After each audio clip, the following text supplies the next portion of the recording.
Right, and Professor Kafiru, just to drive that point a little further, of course, nuclear enrichment was another sticking point apart from the Strait of Hormuz. And now with Iran having witnessed 2 wars, and all in the span of just 1 year, do you think the proponents on the side of having a nuclear deterrent, which it had denied seeking in the first place, do you think those voices are going to feel vindicated at this point and even emboldened, as you briefly mentioned? Well, yeah, there are voices in Iran who, point to North Korea, and they will say the reason why American bombs are not dropping on Pyongyang or any other part of the DPRK is because North Korea became a nuclear armed state in the mid 2000s.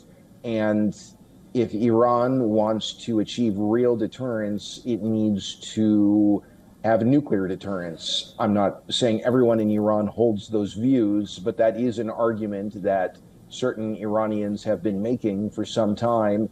Unfortunately, as a consequence of the American and Israeli aggression toward Iran, and you're right to point out, we're not only talking about the war that broke out on February 28th, but also bringing us back to the 12-day war of June 2025.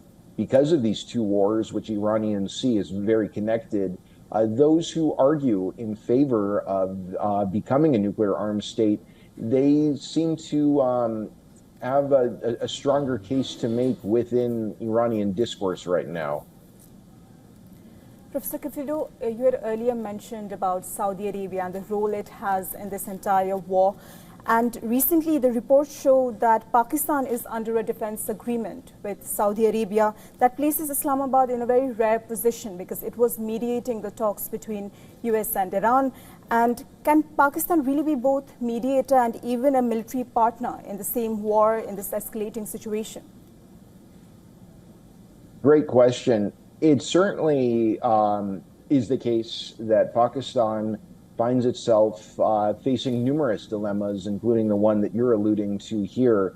I think Pakistan wants to have a relationship with Saudi Arabia that is very, very strong. This is a multifaceted relationship, very special relationship that dates back many decades. I think today Saudi Arabia very much wants to be close to Pakistan and vice versa. Pakistan has its own interests in being close to Saudi Arabia, but Pakistan also wants to have a good relationship with Iran. And in light of the tensions, the hostilities that have returned to Saudi-Iranian relations ever since Iran chose to retaliate against the American-Israeli war on February 28th by firing missiles and drones at Saudi Arabia, it creates difficult circumstances for Pakistan to navigate. I think this helps us understand one of the main reasons why Islamabad is very keen to play this diplomatic role, because if this conflict spirals out of control after the ceasefire collapses or maybe doesn't, or perhaps expires later this month, that is going to create very bad sets of circumstances for Pakistan that they simply don't want to have to deal with.